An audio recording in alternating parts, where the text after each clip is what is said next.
In the last episode of Solo Leveling Season 2, we saw that the Korean team of hunters was fighting against the ant monsters. After defeating all of them, Baek Yoon-ho starts inspecting the queen's chamber. That's when he finds a room filled with a large number of ant eggs. Through this, we are shown some Japanese hunters who reach the location where their former teammates had been killed. That very moment, they sense an incredibly powerful presence. In the next scene, even those hunters are completely wiped out. Then again, we are shown the Korean hunters, who finally reach near the Ant Queen's chamber, and they start fighting against a large number of soldier ants there. They also begin fighting the Ant Queen, and at the same time we are shown people in Korea who are watching this entire battle live on television. As the Ant Queen begins to realize she's about to be defeated, she lets out a loud roar, a high-pitched scream, but just then, Chahin puts an end to her game. Through this, everyone believes that the Jeju Island raid has finally been completed, and they all begin to celebrate with joy.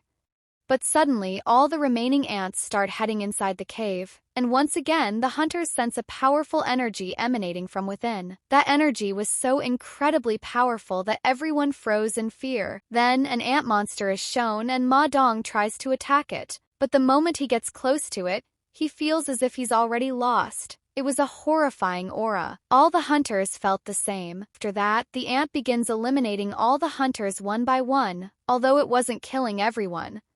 It only kills Min Byung-gu, the healer. Then it starts drinking Min's blood and absorbs all of his memories. Now the ant monster begins speaking in human language, and it starts looking for the king of humans so it can take its revenge by killing him. Next, we are shown Goto's team, where Goto is having a conversation with the chairman of the Japanese Hunter Association. The chairman tells Goto to return because this situation could benefit them in two ways. First, if all of Korea's S-rank hunters are killed, then Korea would become the weakest country, and second, they could put all the blame on Korea for the failure of this raid. But suddenly, the girl standing next to Goto gets her neck sliced off, and Goto instantly realizes that whoever did this is extremely dangerous.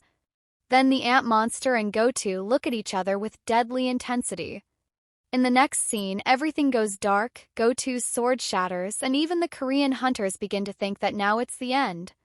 But just then, Jinwoo's army of soldiers appears, and they begin attacking the ant monster.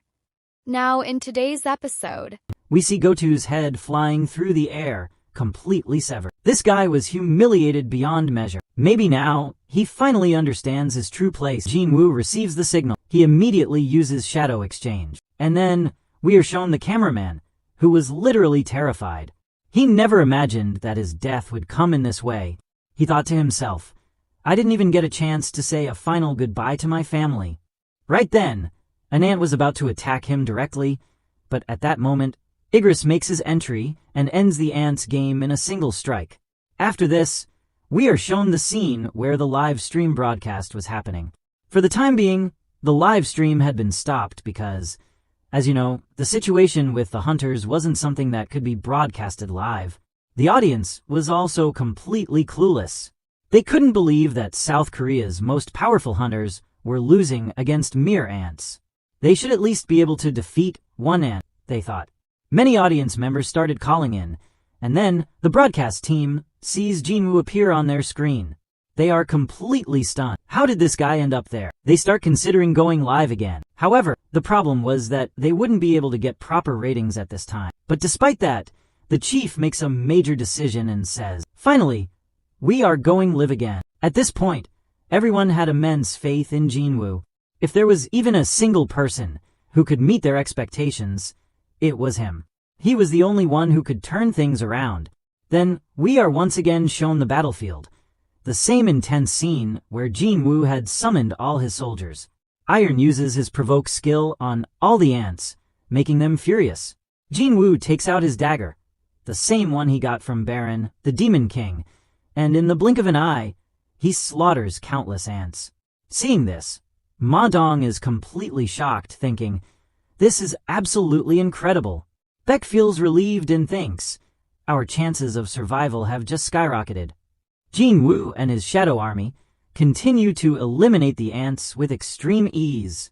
Not only that, but Jinwoo also takes advantage of the situation by adding many of the defeated ants to his team. Seeing this, even the cameraman is completely dumbfounded, wondering, What kind of skill is this that Jinwoo is using? Then we see the ants start fighting amongst themselves. The cameraman is not the only one shocked. The TV broadcasters watching the scene are also left in disbelief. They ask the cameraman, what exactly is going on?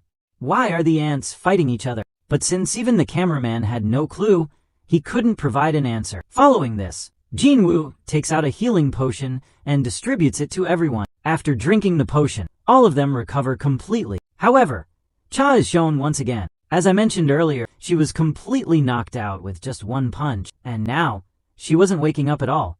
Jinwoo confirmed, it looks like Cha's injuries are too serious. My potion alone won't be able to heal her. He then says, we need to get out of here as soon as possible. So, they all start planning their escape again.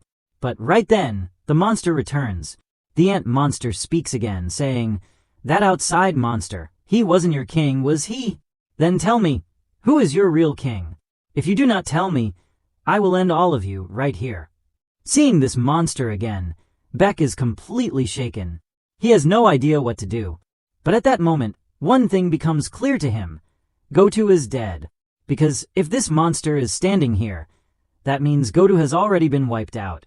After this, Jinwoo starts walking toward the monster. Everyone around him desperately pleads, please don't go near it. You could get yourself killed. They keep shouting, trying to stop him. Meanwhile, the monster also moves toward Jinwoo in a completely badass manner. Once again, the monster asks the same question. Tell me the truth. Are you the king of humans? Jinwoo is shocked to see this ant monster talking, but in my opinion, he shouldn't really be surprised at this point. What do you guys think? Let me know in the comments. Jinwoo then smirks and says, so, I'm about to have a battle with a talking ant. To be honest, this is going to be quite interesting. Both of them stood facing each other. And I swear, this scene looked absolutely badass. The ant suddenly lets out a loud roar, and Jinwoo smirks, replying, yeah, keep doing that. Now you're actually looking like a real ant. Don't even try to behave like a human. Then, we are shown a scene from 5 minutes earlier. The live stream that was running suddenly got cut off, leaving the entire audience completely shocked. The news reporter announces that Hunter Min Byung is no longer alive. Hearing this, the audience, along with the other hunters, becomes extremely sad.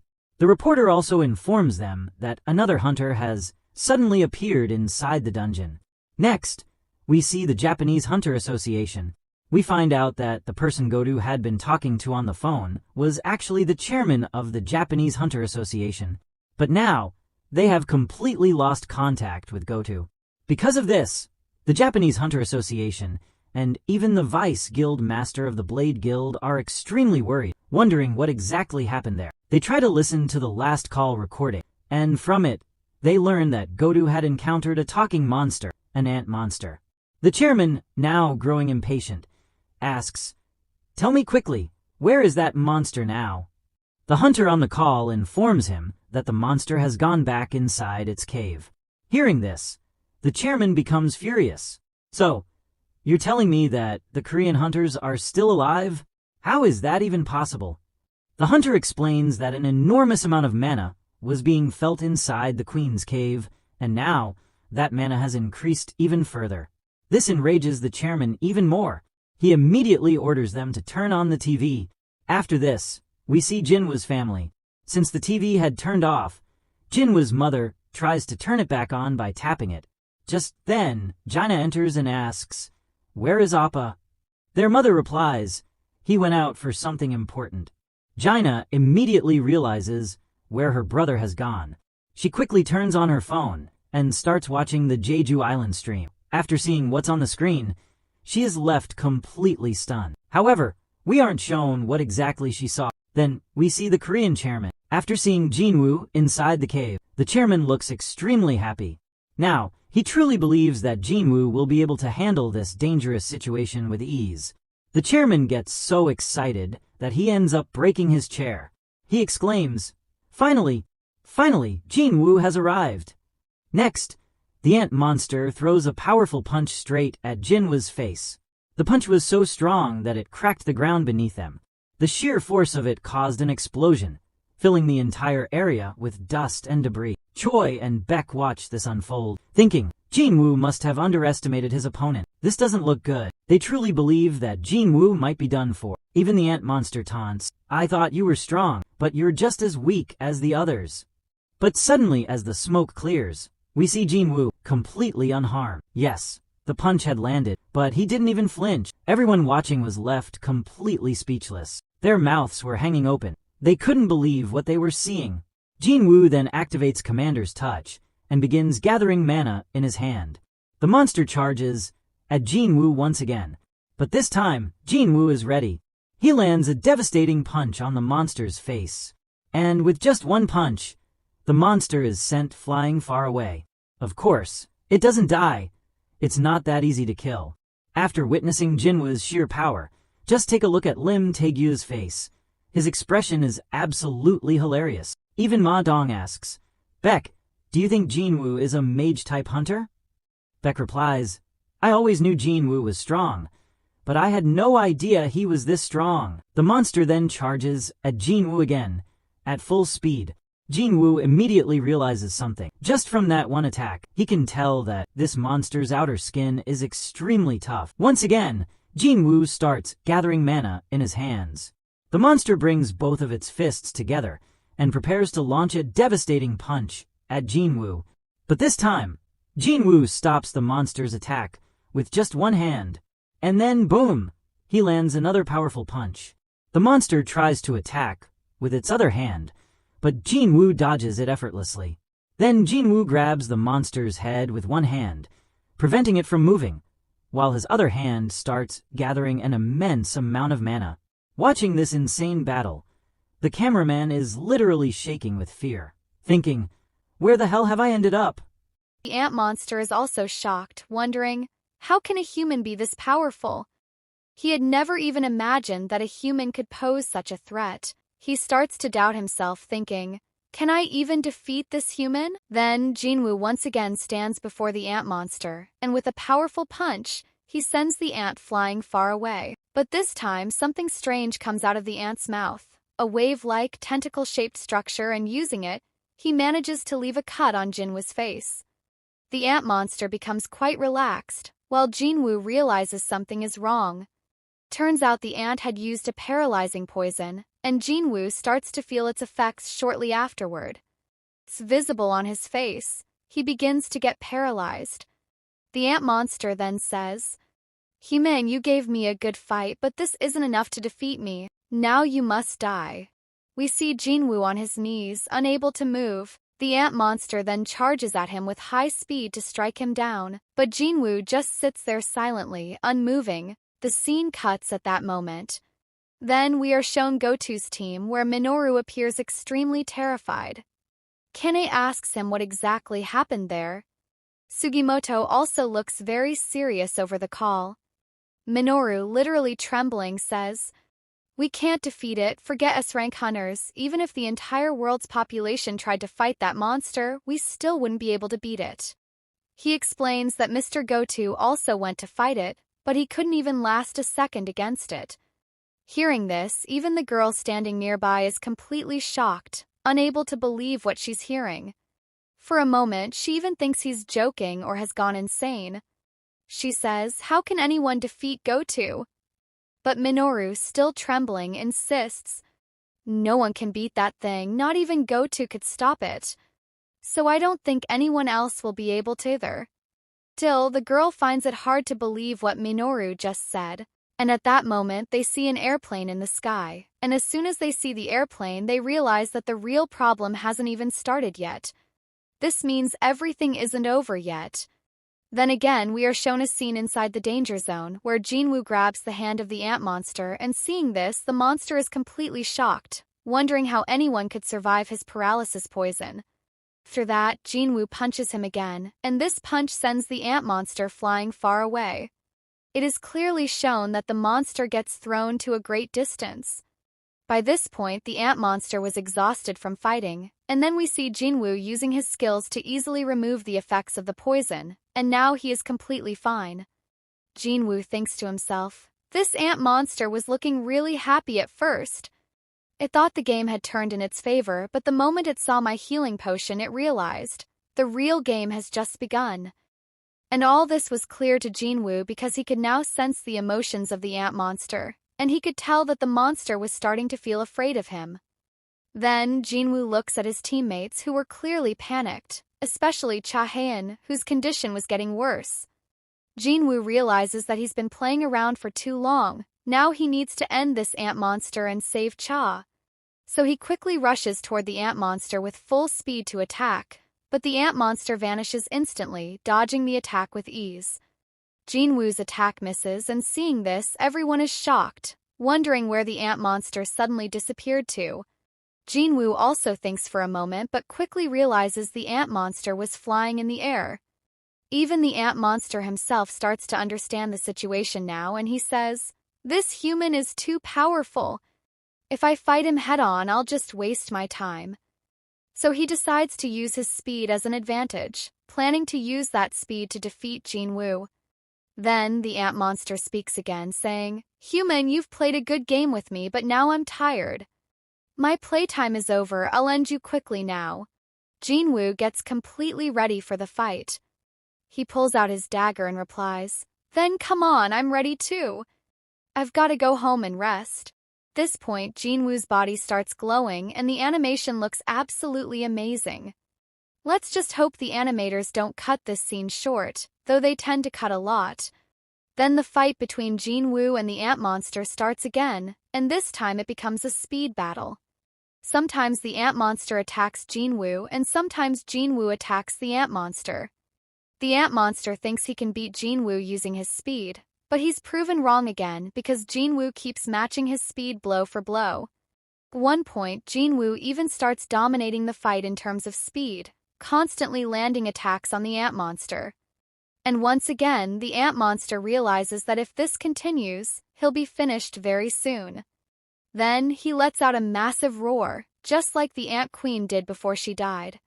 It's a desperate, loud scream, and suddenly thousands and thousands of ant soldiers appear, rushing toward the scene.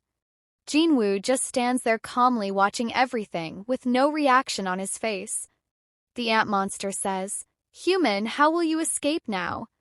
And just then we see a small smile on Jinwoo's face, which leaves the ant monster stunned, thinking, what is he planning now? And I'm sure you've guessed it, Jinwoo summons his entire shadow army. I'll say it again, this scene is one of the most badass moments in the entire manhwa. Every time I see it, it gives me goosebumps. Jinwoo's shadow army immediately starts taking action. Igris starts attacking, the orc monsters start killing the enemy ants, and Jinwoo just calmly watches everything unfold. He also instructs Tusk, saying, "Only target the ant monsters. Don't attack any humans or cause unnecessary damage." Tusk signals that he understands everything clearly. Then we see Tusk's fire blast, which we already know is insanely powerful. And now, with a magical orc supporting him, Tusk's speed and power increase even more. His attack becomes so powerful that it tears right through the cave and blasts outside, breaking everything in its path. Seeing this, even the other S-rank hunters like Baek Yoon-ho and Lim Taegyu are completely shocked, wondering how Jinwoo can summon so many powerful shadow soldiers. And it's not just Tusk showing off his fire magic. Even the mages in the shadow army are performing excellently. All of this completely shocks the ant monster, who starts thinking, how can a human be this powerful? Then he recalls, when I was born, I was the strongest. No one could stand in front of me. Consumed my enemies and absorbed their powers. I believed no one in this world could challenge me. I considered myself the king of this world. But what is happening now? I can't understand anything anymore. If I want to survive in this world, if I want to rule this world, then I must kill this human first. Then the ant monster starts using a healing ability, the one that belonged to Min Byung-gu, which he had absorbed earlier. Jinwoo quickly realizes that the ant monster is now using Min's healing skills. Jinwoo thinks, this is probably the first monster I've seen who can absorb his opponent's skill and then use it in battle. At this point, the panels showing Jinwoo's expressions are incredibly badass, but that doesn't matter much to the ant monster, because Jinwoo continues to beat him mercilessly, not even letting him fly away. Jinwoo just keeps pounding him again and again. And at that moment, Jinwoo was thinking, My time has finally come. I'm completely exhausted and bored now, let's end this. And literally, you won't believe this, just a few chapters ago that same ant monster, who couldn't even be seen properly and used to decapitate even S-rank hunters with ease, that monster is now terrified of Jinwoo and running away. It's crawling on all fours now because Jinwoo had already broken its wings. That's why it's trying to escape using its hands and legs. Can you imagine how insanely powerful Jinwoo has become now? Then Jinwoo jumps, a huge high leap, pulls out both of his daggers and makes his final attack with them. And just like that, the ant monster's story ends here. That was exactly the main reason why I didn't cover this chapter in the last episode. 'Cause I really wanted to explain this battle in deep and proper detail. I try my best to do my work honestly. If I had covered this fight in the last video in a rush, I wouldn't have been able to explain it this well. Now you tell me in the comments, did this fight satisfy you or not? And what's going on in your mind now?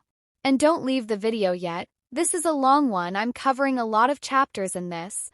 After this fight, Jinwoo also receives a notification saying that he has defeated his opponent and leveled up. Just then, Beck calls out to Jinwoo and says, "Mr. Jinwoo, Cha's condition is really bad right now." So Jinwoo quickly goes to Cha and realizes that he had taken too long to defeat the monster. Now Jinwoo starts thinking deeply, how do I heal Cha? She clearly needs a healer. But he can't even use the shadow exchange technique right now. It has limitations and can only be used in a specific area. And he also needs to wait a few hours before he can use it again. Plus, Jinwoo is unsure whether shadow exchange can even be used to swap another person along with himself or not. He also thinks, maybe I can ride on Kaisel and fly her back, but then realizes that Cha's condition is too critical and if he does that, they might not make it back in time. So his mind is occupied only with one thing, where can I find a healer? The biggest problem was, even in his entire shadow army there wasn't a single healer, and there was no healer present around them either. That moment, Jinwoo suddenly gets a badass idea. He turns to the cameraman and says, "Can you please turn off your camera for a while?" Cameraman had no idea why Jinwoo was asking him to turn off the camera. But the whole world knew, no one dares refuse a request from Sung Jinwoo. If he says something, that's final. But literally you won't believe. The cameraman tried refusing at first, saying, "I can't do that." And then Jinwoo said something really intense. "Do you want to die by my hands? You escaped from the monster, but do you want to die from me instead?" And immediately, scared out of his mind, the cameraman said, Okay, don't worry. I'll turn it off right now." And even the cameraman was wondering, why did Jinwoo suddenly ask me to turn off the camera? Then Jinwoo gives a command to his shadow soldiers. "Quickly, bring Min's body to me." Through a short while, a shadow soldier brings Min's body to Jinwoo. No one could understand what Jinwoo was trying to do. Even Beck asks him, "Jinwoo, what are you planning to do?" Then Jinwoo uses his shadow extraction technique. And when Jinwoo says arise for the first time, it fails, no shadow comes out from Min. Then he tries again, arise. But even the second attempt fails. Now Jinwoo starts thinking, I can't afford a third failure. If I fail this time, Cha might not survive. He was determined, I have to make this work somehow. But he still couldn't understand, why isn't it working? And Jinwoo knew clearly, only Min can save Cha's life right now. There is no one else here who can do it. In my opinion, Jinwoo had completely forgotten about the ant monster, who also had healing magic abilities. But anyway, now Jinwoo says arise for the third and final time, and finally, Min arises successfully. He becomes a part of Jinwoo's shadow army. One thing I forgot to tell you earlier, I mistakenly said Tank brought Min's body, but actually it wasn't Tank, it was another shadow soldier. After seeing all this, Beck gets really angry, thinking Jinwoo can even bring the dead back to life? Everyone around was completely shocked. They had never seen anything like this in their lives. Even Mudun says, now I understand, this hunter is completely different from the rest. After that, Min's shadow goes straight to Cha and begins healing her. Beck is stunned and emotionally moved. He just can't understand how Min is able to heal anyone. He's about to ask Jinwoo about it, but before that, Jinwoo says, I haven't even given Min any command yet. To be honest, Min's soul was really pure. The moment he realized that Cha was in danger, he went on his own to help her. And at that moment, even Beck becomes emotional. He realizes there's nothing he can do now. Min's shadow has returned, but Min can never come back again. Seeing all this, even the cameraman is stunned, thinking, is there really a human who can summon the dead? And finally, he realizes why Jinwoo had asked him to turn off the camera. Jinwoo didn't want the world to know the full extent of his powers. Choi was also thinking, the more I observe him day by day, the more his powers keep growing. When will it finally stop? When will he hold back or restrain his powers? And after that, what happens is... Beck begins to request Jinwoo, in all your future battles, please don't involve Min. Min never liked fighting, and if you do this, it will only torment his soul. His soul won't find peace. And do you know what Jinwoo says to Beck here? Bro, you just put your hand on my shoulder for the second time, and you're only safe right now because you made a request to me, not an order. But don't worry at all. I'm going to set Min free after I revive Cha. Through this, the healing process of Min finally comes to an end, meaning Jinwoo heals Cha. Then, Jinwoo goes to Min and performs terminate extraction. This meant that if Jinwoo wanted to turn someone into a shadow, he had to use a rise, but if he wanted to remove someone from his team, he used terminate extraction. Hearing this from Jinwoo calms Beck down a little. He feels a bit relieved, like, at least this guy listens to someone. We are then shown a soft smile on Min's face, as if, while his shadow was disappearing, there was peace on his face. Finally, Min's body vanishes from there. Beck thanks Jinwoo for this. Then a helicopter arrives to pick them up, and everyone starts leaving. But Jinwoo had one last important task to finish. He tells Beck, you all go ahead, I've got something left to do. I'll finish it here and then come. Beck, of course, just agrees and says, all right, you can do whatever you need to. Just then, Beck looks up at the sky and he is shocked. A huge number of ant monsters were still alive. Beck is stunned and thinks, how are there still so many ant monsters left? Even Jinwoo thinks, do I really have to defeat these two? I thought I'd only be doing my favorite part now. Then he calls out Kaisel, his shadow dragon. Jinwoo climbs on top of Kaisel, though honestly he mostly just stands on him rather than sitting if you ask me.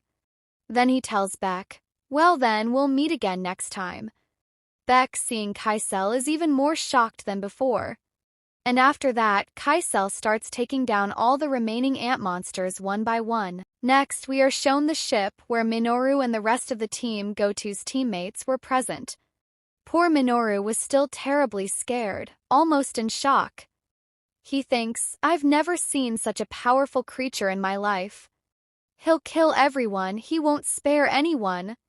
You people just can't understand what I saw.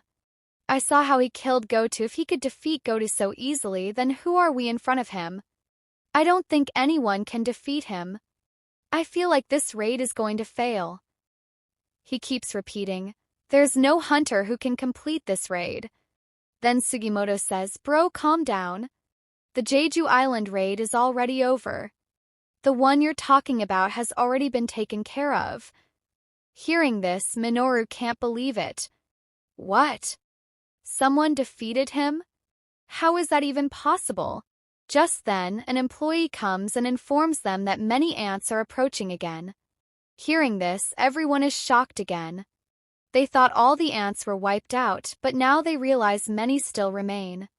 Then, all the ships prepare again for battle. After that, we see Jinwoo inside a dungeon again. But this time, he wasn't doing anything. His shadow army was doing all the work. All the remaining ants were being wiped out by them. Jinwoo was just watching everything joyfully, but even he felt like they were working a bit lazily. Then, he takes out a badass bedazzled sword from his inventory, spins it like a top, and starts slashing all the surrounding ant monsters. After using the sword, even Jinwoo is surprised. He thinks, I have so many amazing weapons in my inventory, but I've never even used them. And then he thinks, from now on, I'm going to start using all of them. In the next scene, we are shown the director of the Federal Bureau of Hunters, whose name is David. A man named Michael says to David, "Did you see that video?" And you already know which video he's talking about. David replies, "Yes, I've seen that video many times. And honestly, I still can't believe it. If someone had just told me about it, I wouldn't have believed it." Michael agrees and says, "Exactly. Is it really possible for a human to command thousands of beasts and give them orders?" They were talking about Jinwoo, saying that such a talent shouldn't belong to a country like South Korea. It should belong to their country. By the way, this whole scene is happening in America. I forgot to mention that earlier. David says, "You're absolutely right. A small country like South Korea doesn't deserve someone like him. But what can we even do now?" Then they show a file containing all details about Jinwoo, from the time when he was a weak hunter till now. It also includes how many hunters Jinwoo has defeated and other such details. They also talk about the mysterious hunter Jinwoo's father, though they don't yet know that he's Jinwoo's dad. After hearing all this, David says, "You've given me a lot of information. Now let's see what we can do next."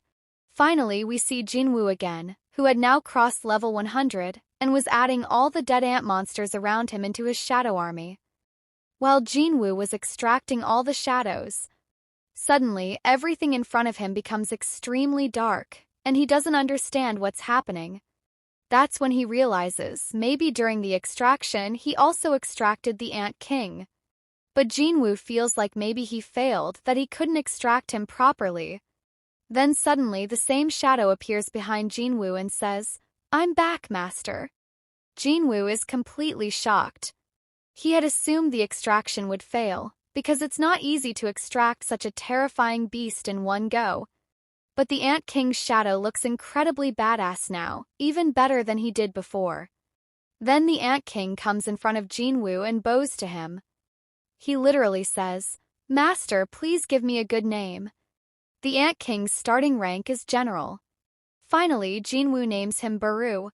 So, for those who didn't know who Beru is, now you know.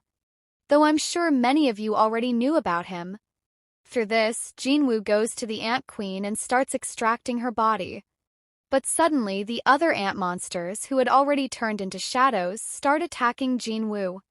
Jinwoo doesn't understand why they're attacking him. They're supposed to be his soldiers.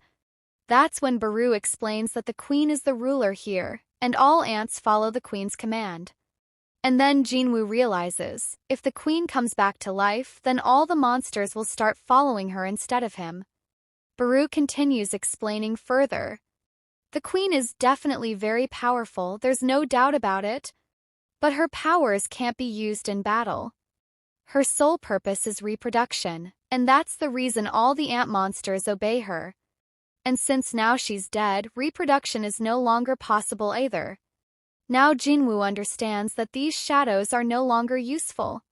So he terminates the queen and the rest of the ant monsters, basically removes them from his team.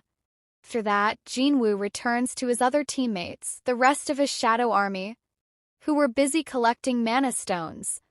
But Jinwoo tells them there's no need to collect stones anymore, 'cause Jeju Island is already in terrible condition. And these mana stones will now be extremely useful in repairing and restoring the island. And you won't believe it. Jinwoo's shadow army is actually very happy with this decision. Whether it's because they no longer have to work or because their master is so kind, that's up to you to imagine. Then Jinwoo asks Beru, "Do you know how many ants were here?" Beru replies that before the attack there were about 9,000 ants, out of which around 4,000 survived.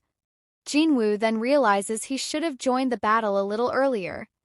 And now you might be wondering, why aren't you using a heavy, dark voice for Beru? Well, because Beru has now become a good shadow. So there's no need to give him a villainous voice anymore. Then Jinwoo asks Beru, "Can you eliminate the remaining ant monsters?" And Beru says, "Master, if this is your order, I'll carry it out till my last breath." After that, we're shown a scene with Park and the other hunters. When a swarm of ant monsters start approaching them, they all get ready and start killing them. These were the hunters who were stationed on the ship, waiting to prevent any ants from reaching the city. And now they were skillfully killing the ants one by one. But suddenly they look up at the sky and see that the ant monsters are getting cut down on their own, one by one, dying mysteriously. No one can even see how they're dying. Even Jinwoo's ex is shown watching this, and she's just as shocked. Literally, no one there can understand what's happening. They're confused. Sometimes the hunters get beaten up badly, and sometimes the ants are getting massacred mercilessly. Then it's finally revealed who is killing all these ants so fast. And of course it's Beru, moving at insane speed, taking down every single ant. Then we see that a few ants also head toward China. And over there, a hunter is already waiting for them. He easily takes care of all the ants without even breaking a sweat. We aren't even shown his face. He says, if Jinwoo is eliminating all these ants and even defeated their boss, then there must be something truly special about him. Through this, we're shown a scene of Andrew, and his assistant is also asking him about Jinwoo. And let me just tell you this much, Jinwoo had now become a national-level topic across the entire world because one man had cleared an S-rank dungeon all by himself. Yes, solo cleared it, which is an incredibly big deal. You can understand how shocking that is.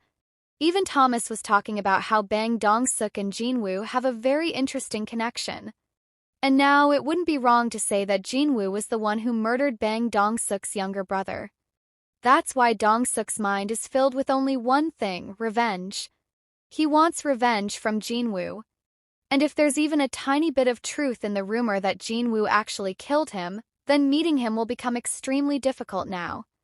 That's when the assistant asks Thomas, if those two really end up fighting, what will you do? And Thomas replies, you already know that Dong-suk is part of our guild. And if anything happens to him, it's as good as something happening to us. And you already know this well. If anyone tries to lay a hand on our property, I break their hand. I never let it go, whether it's the government or even some place called Korea. I'll wipe them all out myself. Then we see that the crystals collected during the Jeju Island raid, the ones they were going to receive as rewards, were now being gathered by a bunch of regular hunters who were dropped there via helicopters. That means their job was now done. And you might remember, normally mining teams are responsible for collecting crystals. But this time, even hunters were being used for crystal collection. All of them were under the command of a hunter named Park. And Park becomes quite emotional while managing everything there. Why does he get emotional? Well, that's his own personal story, a backstory from his life. Let's leave that for now. Even his manager standing there wonders, what's wrong with our master? Why is he getting so emotional? Meanwhile, everyone was collecting a huge number of crystals. And suddenly, some ant monsters appear in front of them, the ones that were still hiding. But defeating them was child's play for Park. Don't underestimate him. He's a top-class A-rank hunter. And just then, a strange man appears in front of them, someone who looked human. All the hunters start asking, who are you really? And their biggest doubt was, is he a human or some kind of magical beast? Park immediately stops everyone from attacking and says, let's talk first. Let's figure out who or what he is. Only then will we fight. That man then approaches them and starts speaking. And everyone is shocked. How can a beast speak? For these low-rank hunters, hearing a beast speak is extremely rare. You could say it's almost impossible in a lifetime. Then that strange man snaps his fingers, and suddenly all the hunters start collapsing. You can call it paralysis or whatever, something just happens to them. They all pass out. Right then, another person appears behind that strange man. He says, you should really be checking who you're talking to. The first strange man also says, I can feel his power, but not as much as I should be. I don't understand why he even wants to help the humans. Then he says to the other one, I don't know, you go ask him yourself why he's helping humans. And honestly, he says, this place is disgusting. It reeks. The guy in blue replies, we'll follow through with our plan as intended. We won't change anything in our planning. Then, using magic, he opens a portal. Before leaving, he says, you should leave this place as soon as you can. But if you want to stay, that's your choice, I'm just warning you. He thinks to himself, yeah, I should leave too. There's no powerful person here that could help me kill time anyway. And then, he disappears from there too. Now after watching this scene, you must have figured out something strange is going on. But I'm not going to tell you anything. So first, go drop a comment below and tell me, what do you think is happening here? Who are these mysterious people? I want to see who among you has actually read the manhwa already. Then the story shifts to a few days after the Jeju Island raid ends. We see a memorial ceremony being held for all the hunters and people who died in the raid. Jinwoo is also present there. And you know how news reporters are, they don't care about the emotional side of it. They're all just busy clicking pictures of Jinwoo. And Jinwoo, he's super famous now. These things have become routine for him. He needs to get used to this lifestyle. Everyone there is praising Jinwoo. I've never seen anyone like him. People were genuinely confused. How could one man summon so many beasts? Everyone had been struggling with Jeju Island for the past 10 years. And Jinwoo shows up out of nowhere and clears it like it was nothing. People were saying, he should have come earlier. Then this raid would have been over long ago. So many conversations like this were happening in the background, I just gave you a glimpse. Till now, nobody really knew how Jinwoo fights. People knew he's an S-rank hunter, but they had never actually seen him in action. Now, for the first time, they saw everything live on television. After this, people also started saying, Jinwoo should be given the title of national-level hunter now. He cleared an S-rank dungeon alone and no one else has such skills. But of course, not everyone praises him. People started criticizing him too. Some were saying, if Jinwoo had arrived earlier, none of those hunters would have died. They all died because Jinwoo wanted to make a heroic entrance at the end. He wanted the spotlight. That's why so many people died. So now you can understand, just like Jinwoo had fans, he had haters too. That's obvious. When someone becomes popular, these things naturally happen. Then we see Jinwoo offering flowers in front of Min's photo, paying his respects and preparing to leave. But just then, Beck stops him and says, Jinwoo, I never thought a single person could finish an entire battle by himself.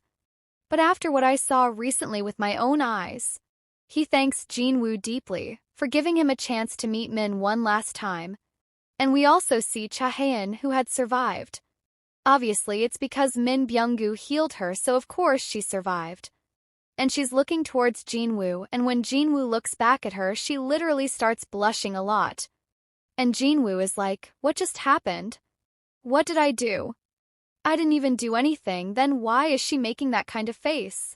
And this was the 5th Jeju Island raid, and we're told the ratio of how many hunters were killed and how many survived. Now, I'm not going to go into deep details about those statistics, I'll just tell you this. Compared to the previous raid, this time the number of deaths was significantly lower. You could say it was almost negligible, only around 50 to 60 people were killed. Through that, we see Chairman Goguni and Jinwoo sitting together and talking. The chairman says, so, you've made your plans to start your own guild? He continues, let me tell you something, an S-rank hunter doesn't even need a license to become a guild master. If you just give us a call, that would be enough for us to process it. In fact, he says, you wouldn't even need to call. We're close enough already. And Jinwoo thinks, wow, this is how it works? S-rank hunters really do get a lot of privileges. Then the chairman asks, can you create a barrier around Jeju Island? Jinwoo is confused. He doesn't understand why the chairman is asking this. Then the chairman starts explaining. When we sent a group of hunters to collect crystals and rare items from Jeju Island, they did their job well, collected many stones and items. But suddenly, all of them collapsed and lost consciousness. and they themselves don't know how they passed out. Every single hunter all unconscious. And we can't say they were weak, because Park Hee-jin was among them. And you know he's the guild leader of Night Guild. He's not weak. Sure, he's just an A rank, but he's still very skilled.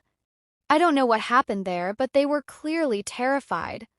Honestly, they didn't even tell me everything. They just said they couldn't remember anything that happened before passing out. Between collecting crystals and passing out, everything in between is a blank for them. They don't remember anything. That's why I'm thinking we should place a barrier around the area so there are no problems in the future. And Jinwoo says, I'm sorry, but I can't do something like that. The chairman smiles and says, I knew you'd say that. No worries, it's all right. Then Jinwoo asks, did they say anything else? Chairman replies, no, nothing else. But Jinwoo is suspicious. He thinks maybe those ant monsters left behind some kind of trap after dying, like they had some plan in motion. While they're still talking, a staff member from the Hunter Association comes in and says, Sir, someone is here to meet you. Chairman says, all right then, Jinwoo. I'll head out. Then Jinwoo is about to leave in his car and go home, but just then a man approaches him and says, Mr. Jinwoo, it's really nice to meet you. This man's name is Adam White, and he's from the Federal Bureau of Hunters, FBH. Jinwoo is thinking, why is the FBH here for me now? Adam gives him a business card and says, I'm sorry for showing up suddenly like this, but honestly, finding you was extremely difficult. I even went to your office, but you weren't there either. Finally, I've managed to meet you. Jinwoo thinks, wait a minute. Why was he at my office? And suddenly it hits him. He remembers Yoo Jin-ho had mentioned this guy earlier. So this is that same guy. Then Jinwoo says, all right, first tell me, what do you want from me? Adam replies, I want to share some very important information with you, something that barely anyone in the world will ever get to know. Jinwoo asks, why are you trying to share this with me? Adam says, because we see immense talent in you. This kind of information is only shared with people like you, highly talented individuals. Then he says, our director wants to meet you. After the Jeju Island raid, you've become even more famous. So, would you like to come with me? And literally, Jinwoo refuses him straight up. He says, I don't know what information you want to give me. What if it's useless to me? What will I even do with it? Then he gets into his car about to drive off, but just then Adam says, I'm sorry. I knew you wouldn't agree so easily. And I also knew that hiding the real information from you wouldn't work. Then he drops the bomb. He mentions the upgrader. The upgrader is someone who can enhance the abilities of awakened hunters, essentially triggering a reawakening, taking their power to a whole new level. Hearing this, Jinwoo is intrigued. Now his interest is piqued. He agrees to go with Adam. Finally, they meet the deputy director, and Jinwoo introduces himself. Michael, the deputy director, also says, nice to meet you, and gives his introduction. Adam says, I'll be acting as your translator during this meeting. If there's anything you don't understand, feel free to ask me. Then Michael places some documents in front of Jinwoo. He says, usually this kind of file takes 1 to 2 years to process. But I'll tell you just one word, and if you say yes or no to it, you can become a citizen of the United States in just 1 second. Not just a citizen, but a special status citizen. Jinwoo thinks to himself, so this is the big information Adam was talking about? I came here to hear this nonsense? So many thoughts are running in Jinwoo's mind, and finally he asks directly, is it really possible to increase a hunter's ability? Michael replies, yes, you're absolutely right, it's possible. And the person who can do that is here right now. I'd like you to meet him. So this video ends here, and I'm telling you honestly, the next episode is going to be insanely exciting. These guys who are showing off so much, Jinwoo is going to show them their real place. Don't worry about that at all. You just have to wait a little bit. I had planned to upload 2 videos this week, but I just couldn't manage. So I uploaded only 1, but I tried my best to make sure this one video is worth it, so you can enjoy it fully. Let me know in the comments section if you enjoyed today's video or not. If you liked it, please like the video and subscribe to the channel. See you in the next video. Till then, goodbye.